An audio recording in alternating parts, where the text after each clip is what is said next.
Hey guys, it's GirlGotGame. Welcome back to The Letter. And today, we are going to keep our girl, Hana, alive.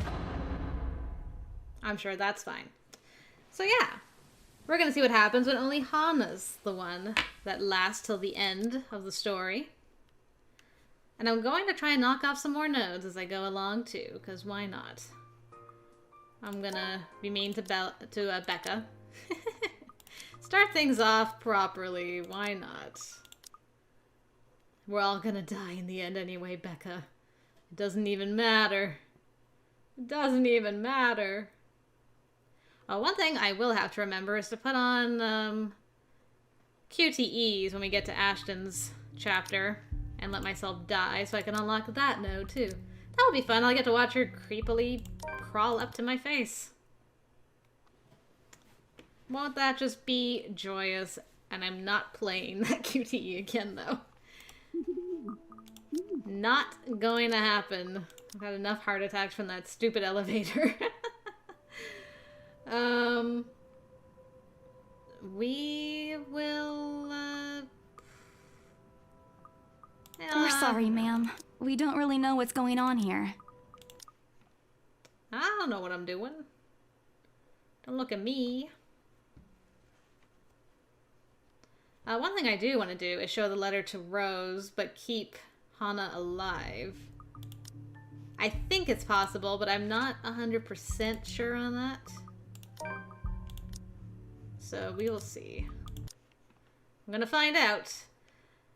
I need to have a very positive relationship with Luke so that I don't die. You keep asking me about my work, yet you haven't said a single word about yours. And don't mention the fact that I'm having a positive relationship with Ash. It doesn't mean anything. I'm also gonna hang out with Zach this time and pick a couple of the other options I didn't the first time. I'll think about it. But maybe we could go with Zach's idea? There we go. Sorry, Zach, I'm probably gonna lose some affection points with you, but it's for the greater good of unlocking nodes. You understand. I'm sure. What's a node? Nothing. What's a node with you? Yuck, yuck, yuck, yuck. Okay. I need to unlock all the things. So, Ash isn't here. Let me do that again. He's not here to... Yeah, he mentioned that. Mention what? Oh, he got a big lead on his case? Okay. But you know how he is about his work. Everything except his unholy love for bad puns is a secret. He never mentioned those to me. Awkward. I ain't surprised. He's more tight-lipped with this one. Something about it being bigger than what they usually let him handle. Don't worry, Becca. I'll make him talk. It's not necessary. He'll talk when he wants. And if what Zach says is true, it's better if we keep our noses out of this. His job isn't exactly a walk in the park. We'll only get in the way if we pester him about it. Well, he better treat us to something other than ice cream once he solves that one. That's Scrooge. But that's not really why you asked us out, right? No. Not exactly, but I may have unlocked something in this chapter. I hope. Okay, time to unlock some more things. Gotta get those sweet 100 percentages. Boop-a-doop-a-doop. I think I was up front with him last time I did this, so I'm gonna say it's nothing. Yeah, so that's back down to baseline. What is it that people often say? The more you talk about them, the more reason they'll show themselves to you. I'd rather not let that happen right now. And to be completely honest, when you've been telling the same thing to people for 2 consecutive days, it gets a little tiring. After the trouble Zach went through for me, on a weekend no less, I really don't want to burden him with more of my worries. That isn't what we're here for. Yeah, it's nothing, Zach. A reassuring smile and nothing more. Aye, if you say so. But tell me if you ain't feeling well. We don't have to go through with this if you don't want to. Consciously, my grip on my bag strap loosens when I catch his glance. He returns my smile with one of his own and a light pat on my head. Altogether, he stops walking. The gesture is meant to be comforting, but only serves to add another layer of wrong with the way I'm refusing to tell him anything.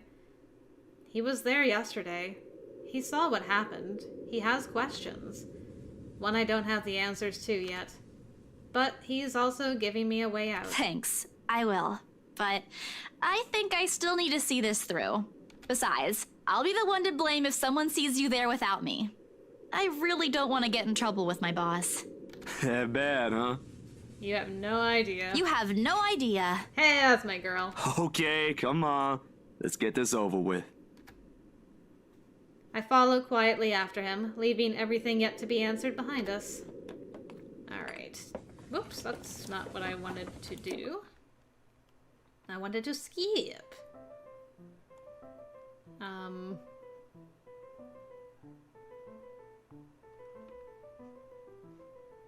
Oh, right, because he hit on Isabella and now we're here with the hat. Yeah, I gotcha. At this, Mom Hana could only sigh and shake her head. Oh, give it a rest, love. Do you have a better idea? Who knows? Positive energy might even give us what we've been waiting for. Or some peace. Oof. Let them do their job. What have we been waiting for? I don't think I was ever informed of. Oof. Nothing you should worry about right now. Anyway, we've still got a few things we need to discuss with Rosie here. Over lunch? I hope you don't mind, Isabel. We'd love to take you with us, but... Oh, no. Go ahead, ma'am. This'll take time. That's why there's 2 of us working on this. I'm just gonna see myself in, I guess. And not this time, sweet cinnamon roll. As much as I hate to decline, Zach and I both still have things to take care of. That did not decrease affection with you, though. He may not say it, but I know what happened in his movie is still bothering him. Knowing he came all the way here, despite his busy schedule and his own problems, I can't bring myself to take more of his time. Maybe some other time, Zach. I know you have some freelance work scheduled after this. The way his expression falls makes me regret my decision. But I need some time away from everyone, too. To step out and think about things from a larger perspective. He as well. He hasn't had a break since the movie. I want to give him that at the very least. And I know you're just trying your best to cheer me up. I'm really thankful for that. But I need some time for myself, too. To think about things. I got it. Sorry if it comes off as a bit pushy. You're not pushy at all. I do appreciate it. It actually feels like having a second older brother. Aww, knew it. It's just that you have problems of your own, and all this time, everything about today. What I want to say is you don't have to worry about me every time something comes up. Is this a case of my pseudo little sister growing up? I think I might tear up a little. Stop. Don't laugh at me. I gotta grow up at some point, right? You're too cute. Okay, I'm not laughing anymore. I got where you're coming from. But at least let me accompany you back to the city before I head off. It's not like we have another choice considering how far off this place is. And it's a win for me because I won't have to pay for the full fare. I'm not sure if it's Ashton's attitude towards money rubbing off you, or you're really like that. Don't compare me to him. It's called budgeting. Sure. Will the spirits supposedly haunting the mansion finally be laid to rest? Probably not. Like this, all smiles and cordial tones, we head back together to the city, carrying better thoughts about the other and leaving petty arguments behind us. I just hope I can keep them safe. A light wind blows again, sending dried leaves swirling and the distinct smell of earth into the air. For the first time, the sunlight feels less harsh. Maybe a walk is good. I need to visit the grocery, too. Come to think of it, wasn't there an art store that opened recently near the park? Let's go. We will talk about her cat. Just have all the negative affection with Marianne, because why not? None of us is going to have to deal with those consequences anyway, right, Marianne? And the time has arrived, unfortunately. No, wait. Ugh. I'm so used to going to work. Ugh. I can't go back now, can I? Can I?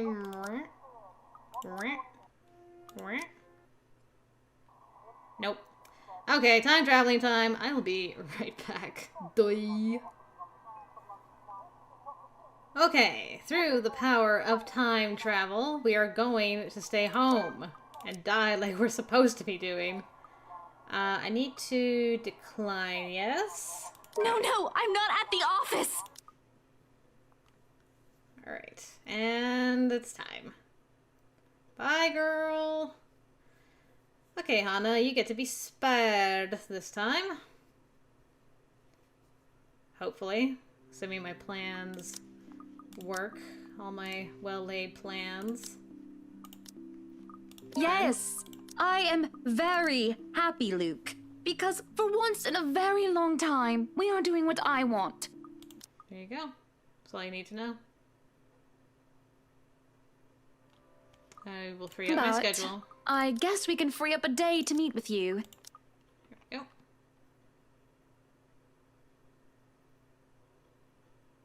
we go. Okay, so I had the bad dream, because our affection wasn't that positive. No puking in the toilet for us, just feeling sick. I will ask for your silence, instead of threatening you. This time. There we go.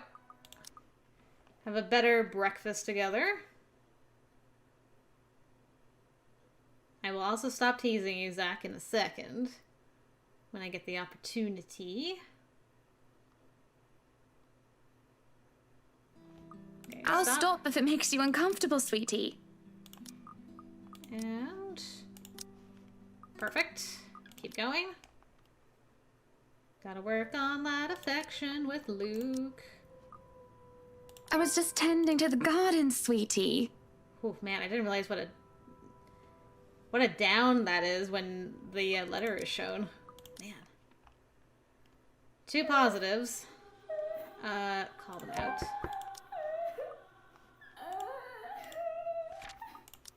Oh, hush you. It's not your time yet. Not today, Ghost. Be honest with me, Marianne.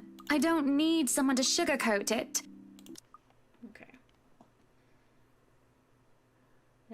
I don't know if I'm gonna... It's the party now. I might die. I thought that it would be possible to...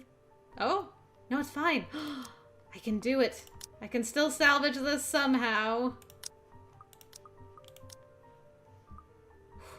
I just have to make sure it's not a super low affection. Okay, I can do that. Now we're above. Slightly, but I'll take it. Hopefully he'll also take it. Please take it.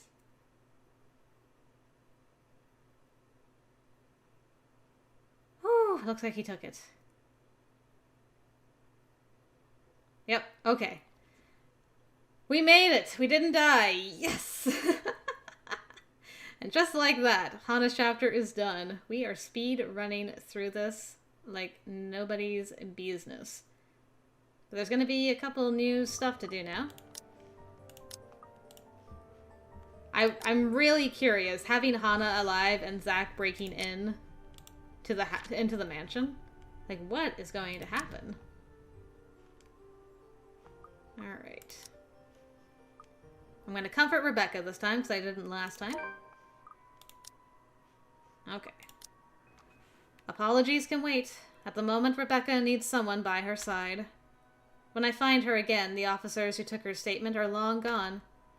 She has not moved an inch from the seat the paramedics have offered her, and a distant look has taken over her face, the usual fierceness in her gaze missing, like a fire that flickered out of existence.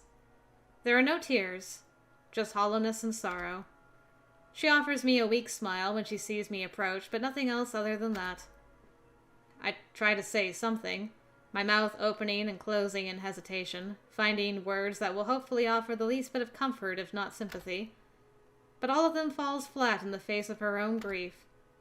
The only thing I can give her is my company, to sit beside her and help her bear this with as much strength as I can lend. Around us, the crowd slowly begins to thin out, most having already lost interest in the commotion that entails the discovery of a crime scene. A few do linger, just reporters finishing things up for the news and waiting for some final words from the authorities. If this incident is not yet all over the news this morning, it will be soon. If she were here, she'd probably be scared out of her wits by now. The words choke in her throat, her mouth closing off at the last one as if to stop a sob from escaping her. I don't need to ask who her is. She'll likely be out of here faster than you can say ghost to her. Probably rent a new apartment on the other side of the city as soon as possible. For good measure. Aw, Zach. She would. She never did like it here. Did she say that? No, not directly. Never directly. She'll complain about me being bossy or Ash being annoying, but she would never say a word about that. The rent here is cheap. She prefers it that way. It just means she'll be able to send more home. Personal comforts be damned. For her family. Always for her family. Rebecca draws in a breath, long and shaky. Her voice falters for a brief second.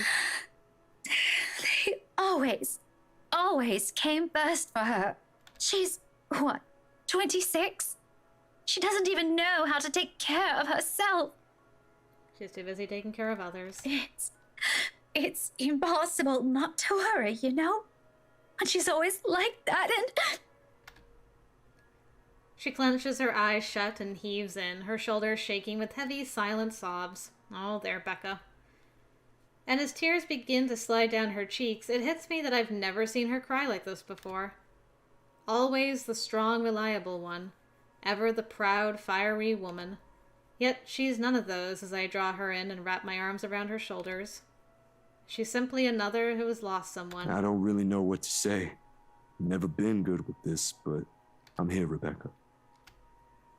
Minutes pass before the rest of her cries subside, and by the time the grief has temporarily eased, my shoulders already damp with her tears. She offers me an apologetic smile as she pulls away, which I return in kind. I didn't mean for you to see me like that. It's just that I was with her on the phone yesterday.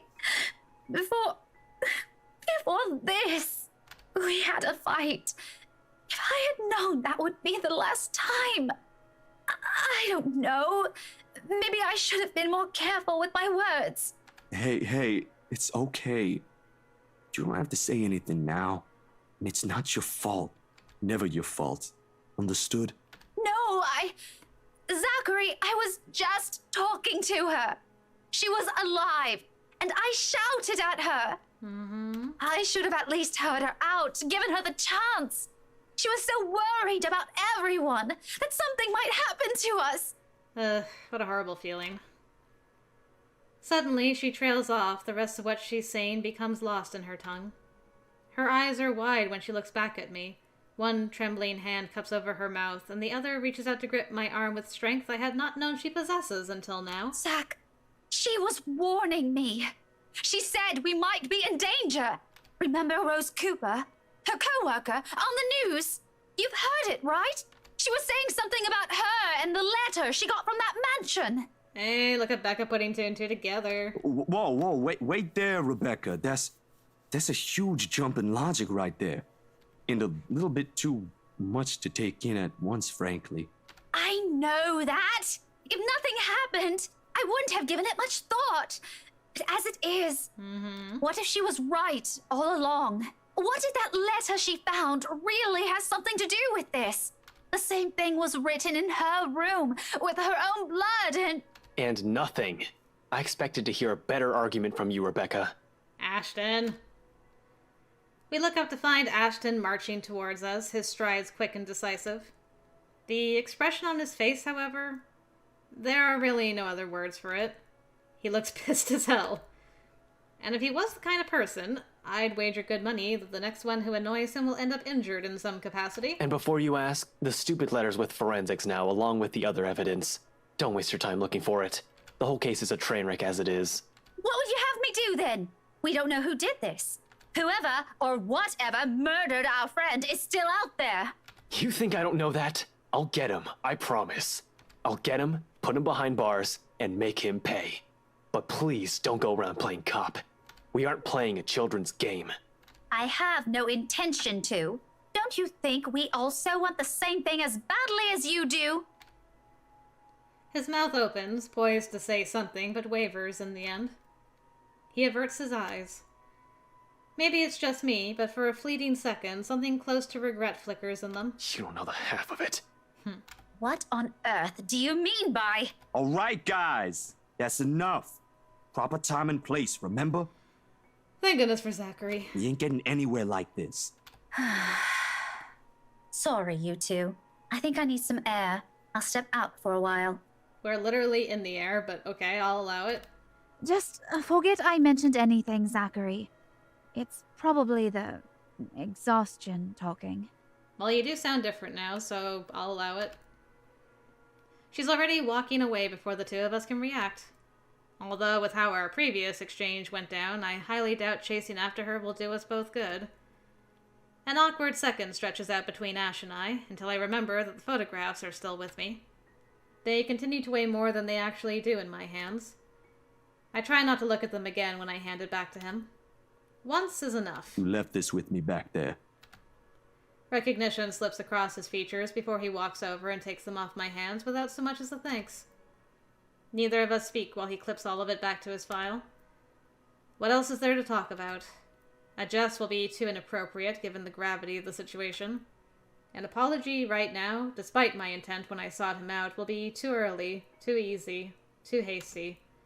Not with our minds still reeling from the news. Not with all of us still finding ways to cope with our own grief. And this is how he does it, with feigned indifference and an air of aloof detachment. I can't fault him for that. What's next after this, Ash? Can't say. But make sure you stay far away from the rights. We've got enough problems as it is. I don't need another one adding more to it. Ooh. Wait, brakes, Ash, brakes. Break! What about those things on the wall? Maybe she's right. Maybe it has something to do with what she's been telling us all this time. You saw the contents of the paper. What if it's... Don't go thinking that the stupid letter is related or even a clue. This has more to it than some curse, damn it. I should have paid more attention. If I knew this would lead to this, I would have... I have to go. I'll leave Rebecca to you. Yet as I watch him walk away, a different kind of worry weaves itself into me. Ash can handle himself. He's proven that time and again. But the way he carries himself at the moment, this frustration, perhaps even anger, now seeping into his every word. Years ago, early in our acquaintance, he said keeping a cool head is a priority in his line of work. Letting things get too personal should be the last thing that should happen in any case he's handling. I believed him then. Now, with everything as they are, I hope he'd remember those words for himself. You would hope. Despite feeling sorry for his actions, Zachary decided to comfort a grieving Rebecca. She blamed the letter for their friend's death. Overhearing this, Ashton stepped in, pointing out how illogical she was being. Despite the tension, a promise to catch whoever did this was given afterwards. I like the difference between these two pictures. Just want to say. Okay. Time to decide who to show the pictures to. I think I'll go to Hana this time. Just for funsies. Provided he's still willing to talk to me after I accidentally clobbered his jaw the other day. Accidentally. Not really the most sensible course of action either, but waiting here ain't doing me any good. For all I know, the rights could be out of town. Okay. I don't think this one matters too much. Sorry, sir. I was just... I think I got all the nodes related to this. I think. Can't remember for sure. but I think. My sister just had a baby, you know.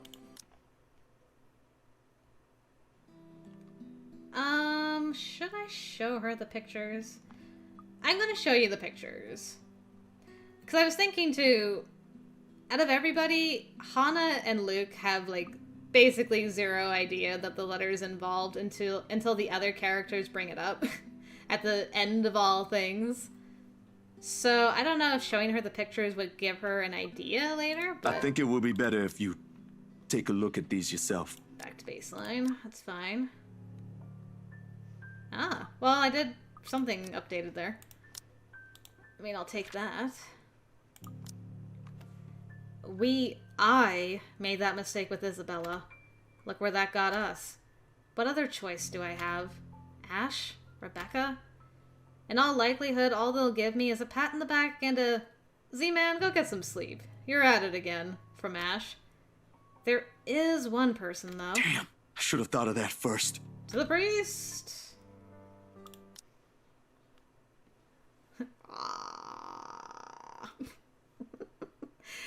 Her just creeping in the background. Alright, she crawls up the legs like a creepo. Hi, Kylie. Has everything been alright with you lately? Anything odd? Ah. Of course, we didn't have our big fight in the cafe this time, so that's good. You saw me last night at the housewarming party, Ash. Pretty sure I'm doing fine. I'm not asking about that. Remember the letter thing Isabella's been yapping on about? I'm asking about that kind of odd. I look at him. Gaped, more like. Huh? Okay. His serious expression doesn't waver despite the perplexed look I shoot him. There's a brief second I let pass as I wait for the heavens to fall somewhere. It doesn't come. The sky is still bathed in vibrant reddish hues as it waits for the night to arrive. Luxburn is still the same busy city, and everything in my room still appears as it did a second ago, including the unnerving ticking of my wall clock. But if Ashton, calm, cool, collected, always logical Ashton, takes interest in this, something or someone must have fucked shit up somewhere. Well, the dreams, they're a lot worse than usual. There's a woman now, ever since we saw that letter. I don't know if it's the same one Isabella talked about. Maybe it is, maybe it ain't. I really don't want to go back to sleep sometimes. Last night was the worst. Anyway, why are you asking about this? Becca's been saying weird things lately. Weird like... Same kind of weird Isabella says. Alright, bro, stop right there. I thought you didn't believe in this stuff. I still don't, but even Rebecca, out of all people, claims there's something. Whatever this is, someone has got to look into it. Everything about this screams shady. Are you sure you even have the time? Ain't you busy with your current case? I got taken off that one this morning. Didn't you say you were getting closer to... Apparently, the higher-ups think I'm doing a horrendous job at it. It doesn't matter, though. If these two cases are connected like I initially thought, then regardless, I'm on the right track. Have you seen the news this morning? Hello, news.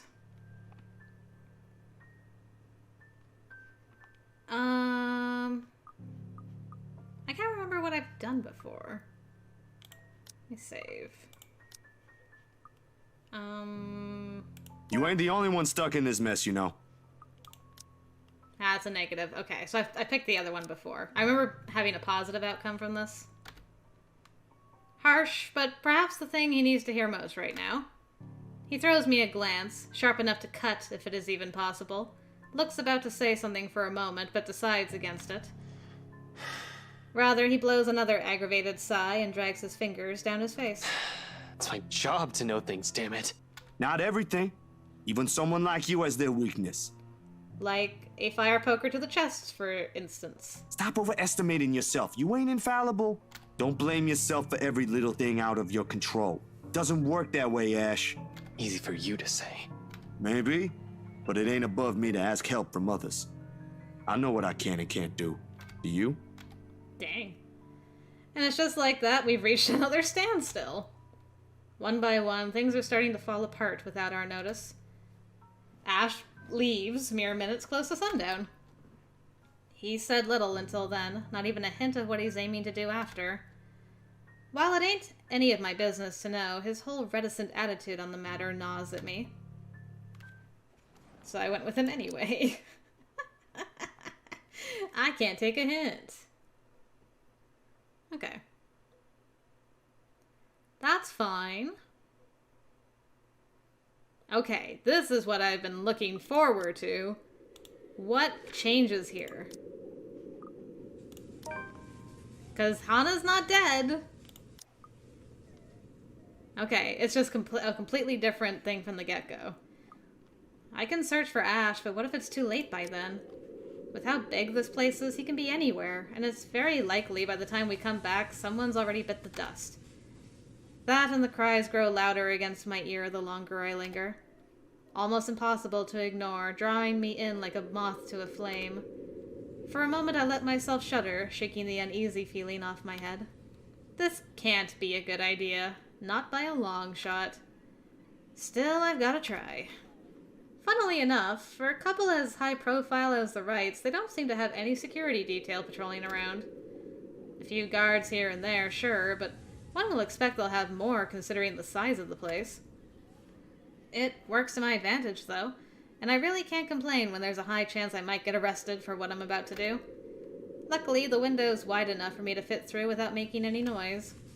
There's certainly no going back now.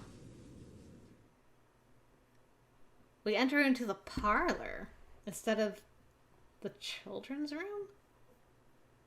But as soon as I step into the parlor, all of it ceases, while I find no trace of the woman I heard crying like I'm expecting to.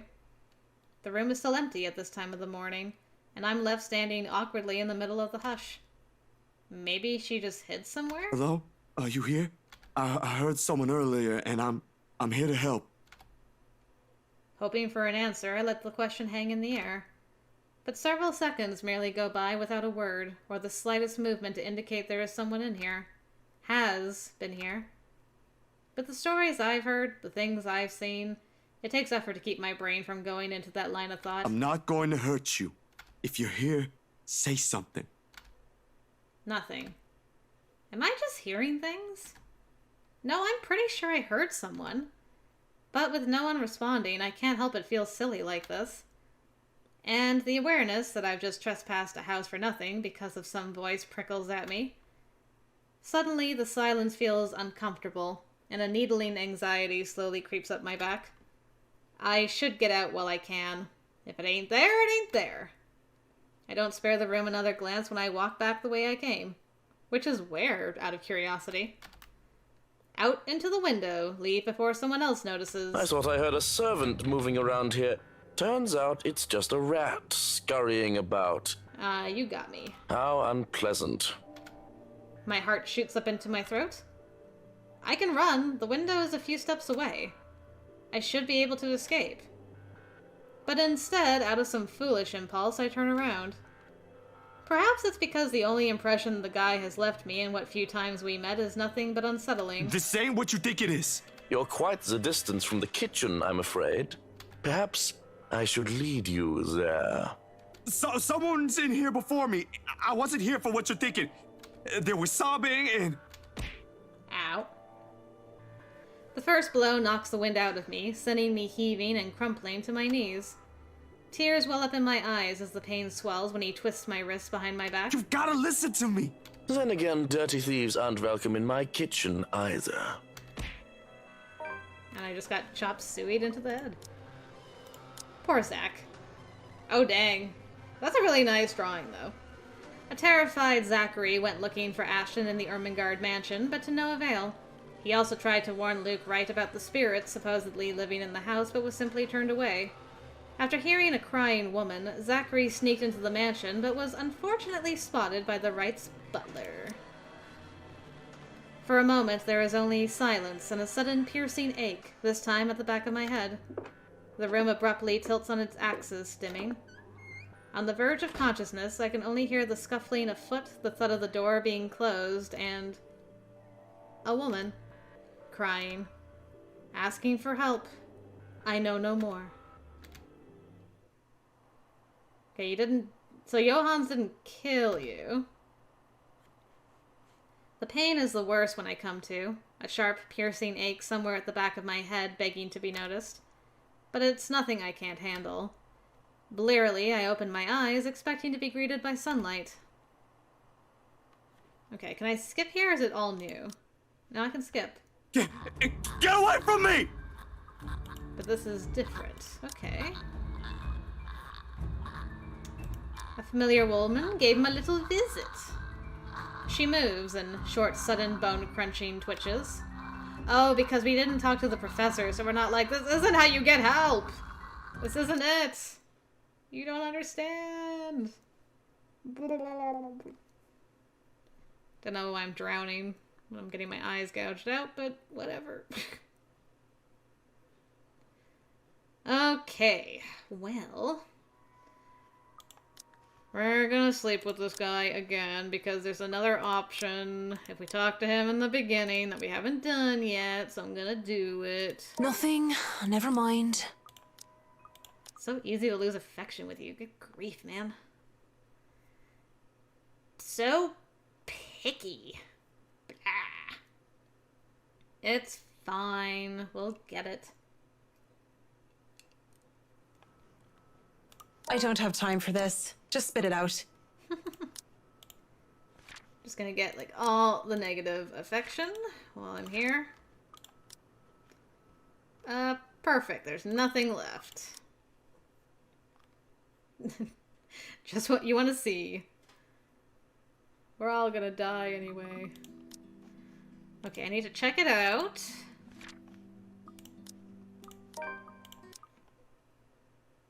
There she is. And I did this last time, which is a positive affection. This should be negative. Yes. Restraint and patience are necessary things when dealing with people. And I must have a whole lot of it, considering I'm not tearing him a new hole. I can't believe this guy. I don't even see any inkling of shame or guilt about the fact that he cheated on his wife. What? No, you don't get a free pass. How can you even say that with such a straight face? You do realize what you've done, don't you? Even if you were drunk, the fact of the matter is, you had at one point taken off your wedding ring and knowingly cheated on your missus. I am quite sure you didn't have one and you blatantly told me you were single when you chatted me up at the bar. And you're the saint then? Yes. But according to you, I was drunk. So you must have taken advantage of me in my state. The worst. I fail to see why I'm the only one to blame in this situation. I didn't think things can get any more preposterous, but apparently I was wrong. We were both drunk, you bastard. Don't you dare try to twist this around. You don't know who you're messing with. I'm afraid you're the one who doesn't know who you're messing with, lassie. Lassie. I know who you are, Marianne McCullough. I've looked into you, you bloody bog jumper. You're nothing but a glorified turf cutter. I'd be careful with how I speak if I were you. What's that saying about biting the hand that pays you? It goes something like that. He looked into me? How much does he know about me then? Does he know about my father?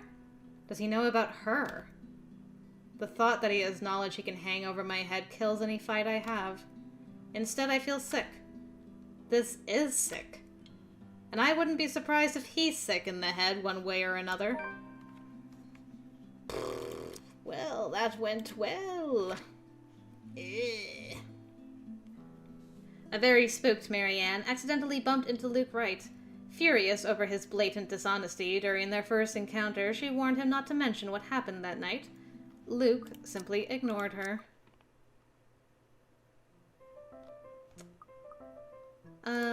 Yeah, I'm just not going to, bother with you, sir. It's not like you're gonna kill me, so bleh. Although I don't really know that. That would be quite the twist that I didn't see coming. Okay, I'm gonna check the first floor. Because I didn't do an option here. I've never done this, and I thought I had before, but apparently it wasn't listed the last time I looked through Marianne's notes, so here we are. Okay, negative. Her worries seem simple enough. I mean, it doesn't have to be as difficult as she makes it out to be, right? Why don't you decide on your own? I just want to make sure. Okay. I meant nothing against Mr. Wright, of course, though whiskey buggered me to no end. By law, she would be owner of the house. Well, unless they signed a joint property ownership anyway, which is a rare thing, as far as I know, especially among these highbrow types. Sure, they could actually love their spouse, I don't doubt the possibility. But money is money, and it makes people do the most horrible things sometimes. It's your house. You can paint the whole place pink if you want, and there's not much he can do. The somber expression she had changes to a look of contempt. I could, but we are husband and wife. Equal partners in marriage, Marianne, though I can see that you don't understand. This is his home as much as it is mine. I'm not going to go behind his back over a room. That's too bad, because he's going behind your back over more than just a room. And how dare you suggest that? How do I even talk her down without causing further offense? It's in my attempt to shake off my own drama that I end up tripping right into theirs. Because, really, I have no business meddling in the affairs of my clients, unless it involved interior design or architecture. Yet, here I am, opening my mouth and yapping. I do hate to see a good woman down. That's not what I meant by it. I just mean that maybe you don't have to get the approval of your husband all the time. Or, well, okay, fine. I know nothing about married life, Mrs. Wright. You're right about that. But I still think you're allowed your indulgences every now and then. Of course, my form of indulgence meant buying old slate 78 RPM country records which I don't even dare use with my gramophone. For her, it could very well be buying entire houses. That's just my take on it.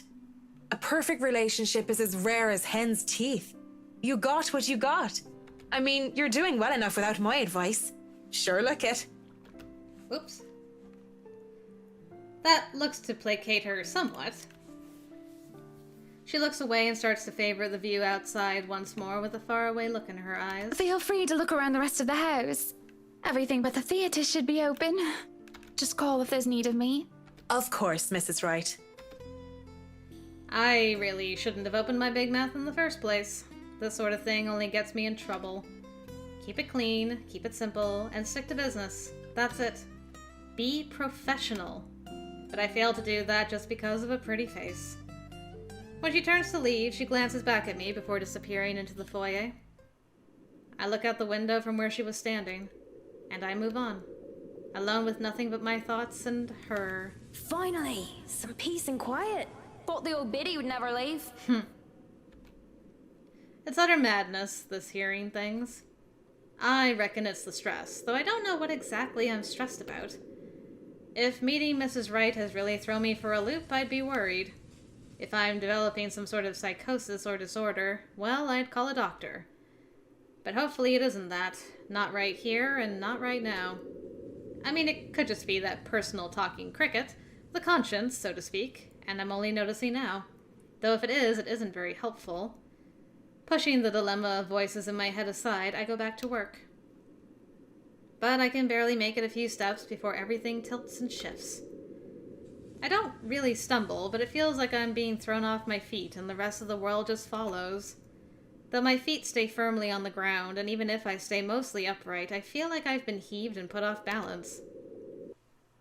Okay, this might be enough to get me skipping? Yes, okay. Usually there's a scene change. It likes that for the most part. Okay. I need a hug, girl. The things I've seen, you wouldn't believe.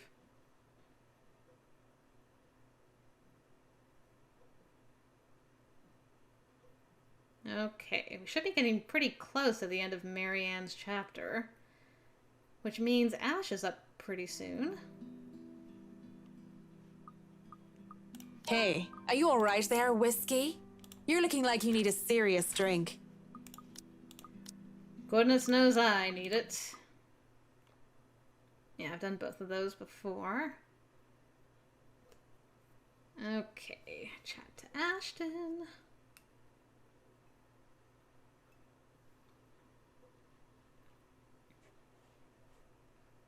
Just gotta die. Hello. Lorraine. Sweet Lorraine. Make it quick. Please. Thank you. Oh, right. Becca's up before Ash. Sorry, Becca. I forgot that you were up before Ashton's chapter. I do have a couple different options I can do with Becca, actually. I don't know how far I'll get into her chapter, but we'll see. Because Zachary should talk to her, and we should help Zachary when we go through Bella's apartment. Okay, let's see.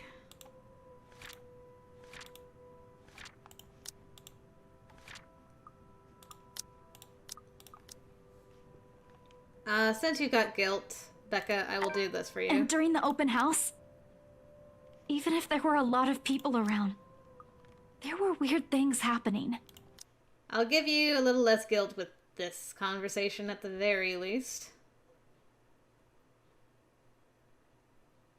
I can do that for you.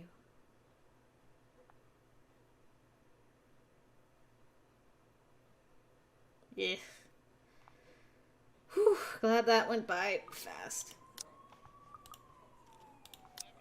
Okay, last time I tried to tell Ashton myself, which was a positive thing. So this other one is probably gonna be negative. Yep. He doesn't need to see this. My arm moves before I can think twice on it, closing a hand around his elbow and clutching onto it tightly like a lifeline. Naturally, it startles him, but his confusion quickly melts away to something softer when he recognizes me. Still, he assumes a reprimanding tone, and suddenly I'm not sure if this is a good idea anymore. Becca, I've got to... Don't go in there! Easier said than done.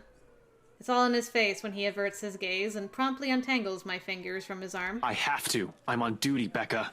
I'm aware of that, but please, just this time, don't go in there.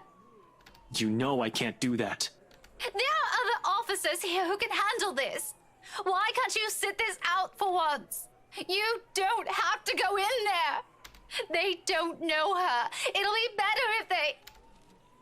The tight set in his jaw is back when he gently pushes me away, his hand gripping both my shoulders firmly, more strained than he ever did before. It makes me doubt if he himself believes what he says next. That's precisely why I have to be the one on this. Ash, I saw her with my own eyes. You shouldn't that be enough? Stop this, Rebecca. This could get you in trouble with the law. Oof, uncalled for. Stay here. I'll be back. His tone leaves no room for argument. I see the moment he tucks it all away.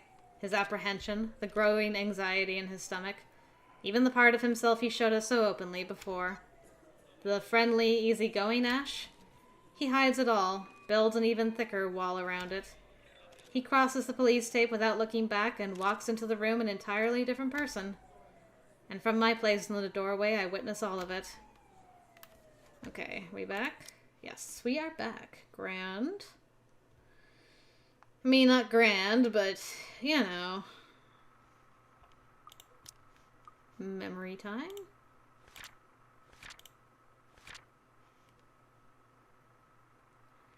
Detective Inspector Ashton Frey arrived at the crime scene to find Rebecca in a daze.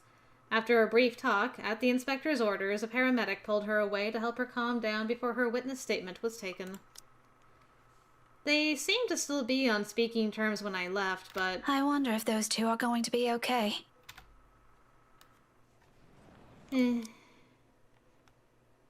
One can hope, but they'll never get the chance to patch things up, unfortunately. Man, I can't believe how differently this thing plays out when everyone's dying. Okay, so another opportunity for a different option. I heard, you know.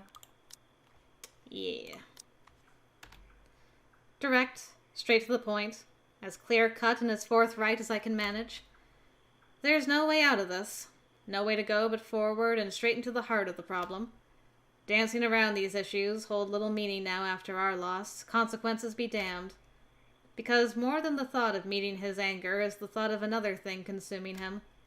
his grief. I'm more afraid of losing him to that. Someone has to reach out before he strays. I have no idea what you're talking about. The chief? Inspector Abigail? Just outside the parking lot? Does any of that ring a bell? I was there, Ash. I heard all of it. Would it have changed anything if you didn't? Don't rub it in. What were you even doing back there anyway? Didn't they tell you the place is sealed off until we're done? You're in no position to tell me what to do right now, Ashton. I'm not... Listen here, Becca. We're already having enough trouble trying to pin down the asshole who did this. We can't find a shred of evidence. Don't add to our problems. How am I adding to your problems? I just happened to end up there, and all I did was stand. That place is also my home, in case you forgot. Forgot? Seriously, Ash, what happened? What's happening to you? I've never seen you act like this over a case. Consider who just died. You can always talk to me. I can't just talk, Becca. How many times do I have to tell you that? That doesn't mean I'll stand around and do nothing while you're doing everything to apparently ruin yourself. What part of you shouldn't get involved do you not understand? I wasn't trying to get myself involved in anything. I'm just asking what the problem is. Your problem. Maybe I can help, you know? Just like how we used to as kids. We're not children anymore, Becca. This isn't as simple as the games we used to play back then. Needs to be said. You saw what they did to her, with your own eyes. Whoever did this knows exactly what they're doing. If you don't stop butting in on police business, you could end up like the victim. Wrong. So many things going wrong in this talk. His stubbornness, his stupid assumptions, even this whole crazy idea of keeping us safe he has going on in his head. Is he expecting people to just accept everything as they are? But out of everything that came out of his mouth, that last bit takes the whole bloody cake over everything. The victim has a name, Ash, and that victim is your friend. Why is it so difficult to say her name now when you've done it plenty of times before? Does it matter now? She's gone. Even Zach made a bigger issue out of that. There are other things you two should really be... Are we... Yes. I thought this was sounding familiar again. So even after all that fighting... you two. Alright. This time... For Marianne! Mister, you have until the count of 5 to let me go and step out of my personal space. But I'll be a good role model, even though Kylie's not going to be around to do anything about it yet. Although, I'll have to see how this whole thing ends. I have no idea. Did Luke and Hana just ride off into the sunset after everything that goes on? Really couldn't say.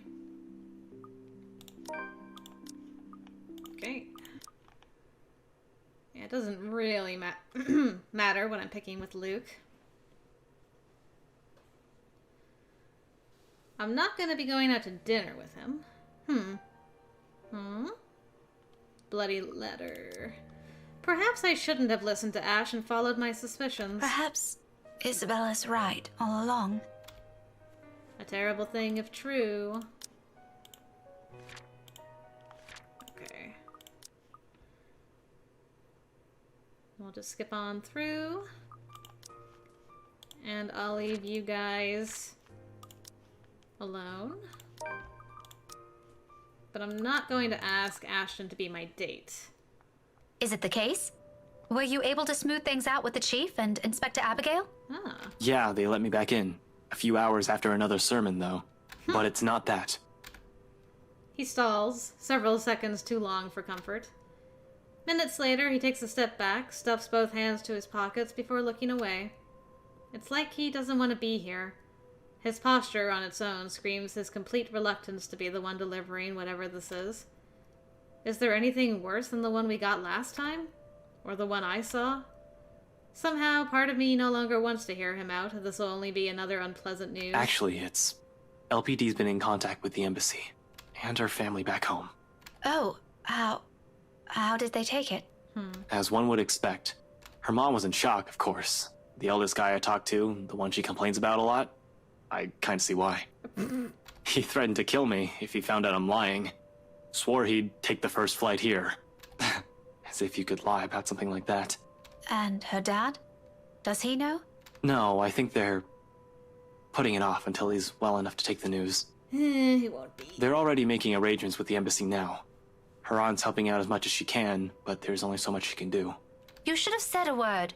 Is there something we could help with then? That's why I'm here, actually. They called this afternoon. Asked if we could pack some of her things tomorrow. For shipment. Back home. Silence descends between us as the gravity of his words sinks in. A gut punch, if anything. Suddenly, it's all moving too fast.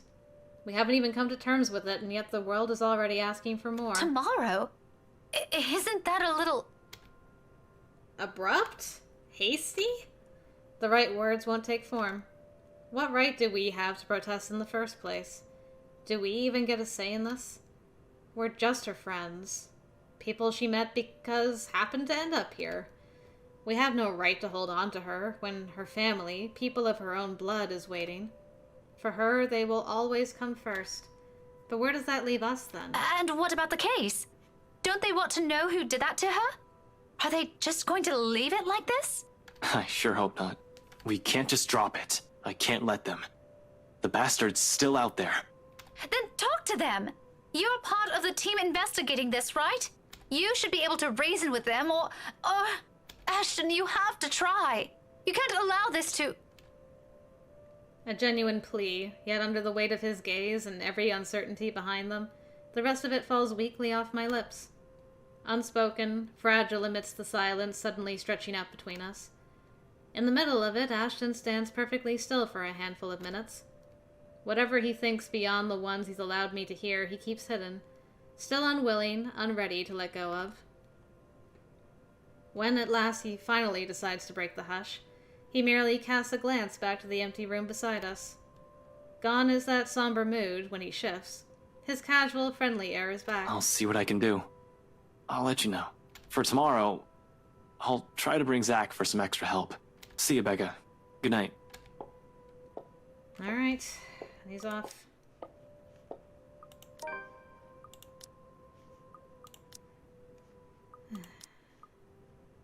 Maybe if I've told him early on, he wouldn't have found someone else. If Zachary's not busy, I'll ask him. Whatever. Just give that back. I'll figure it out on my own. Oh. You go ahead and do whatever plans you have for tonight. He doesn't hand it back, though. Even when I hold my hand out to him, expecting. His indifference has disappeared. Okay. Even though I said forget it. Okay, this time we are going to assist Zachary. I wasn't going to invite him, but fine. Nice. Zachary's kind enough to make room when I approach, offering me another one of those tender smiles he never seems to lose before he scoots aside. This one, though, never reaches his eyes. A feeble attempt at keeping cheer.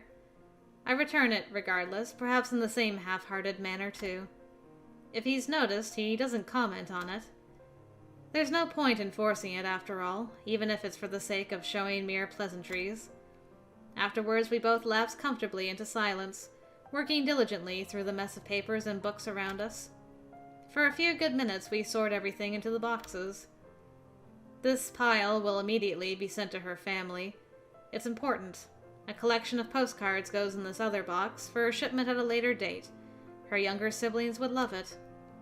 Only a few soft grunts and hums are exchanged between us until the minutes blur and we found a rhythm.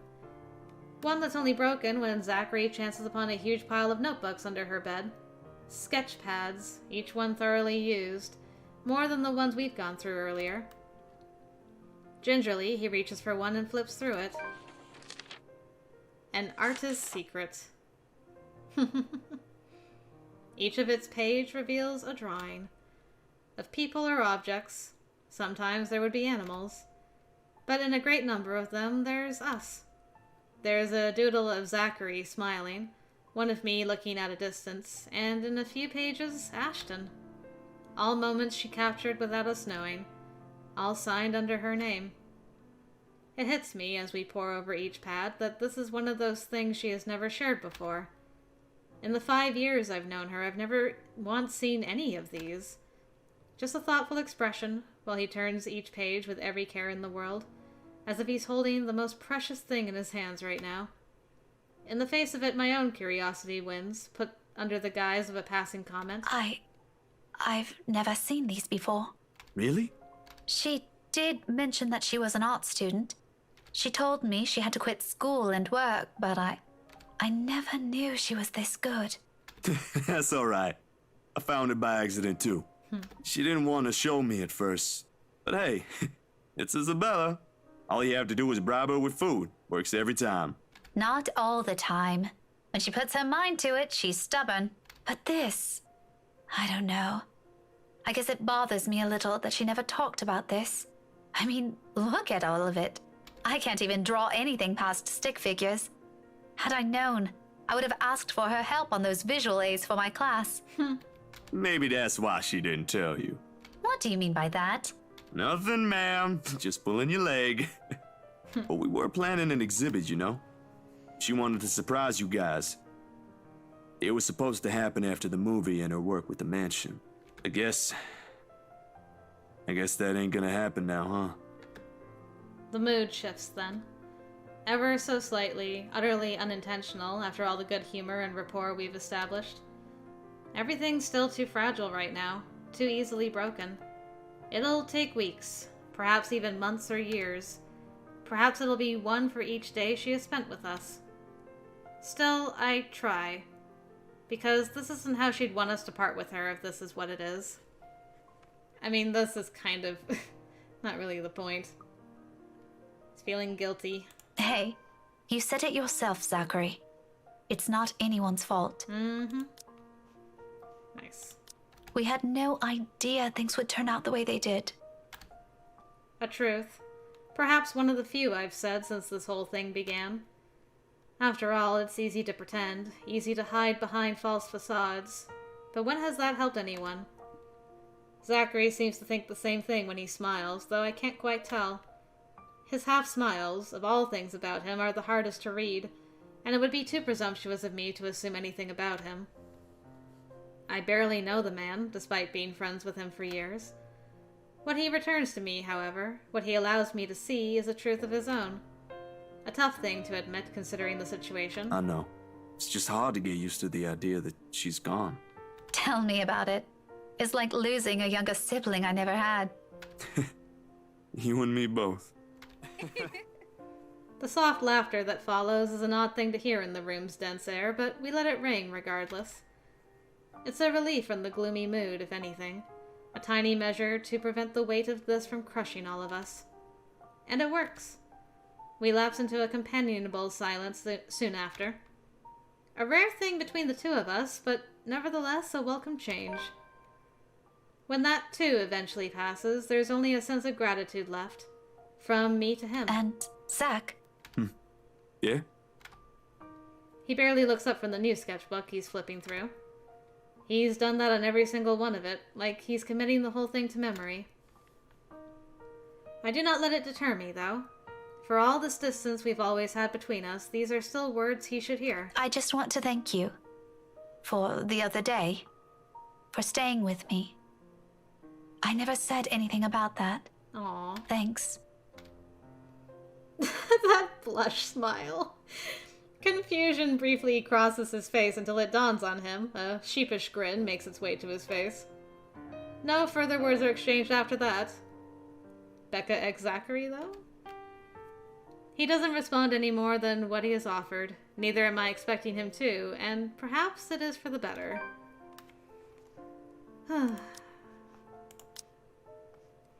While packing Isabella's things for return to her family, Rebecca and Zachary found a sketchbook she had always kept private. Overcome by a somber mood, Rebecca was quick to remind him that Isabella's death was never his fault.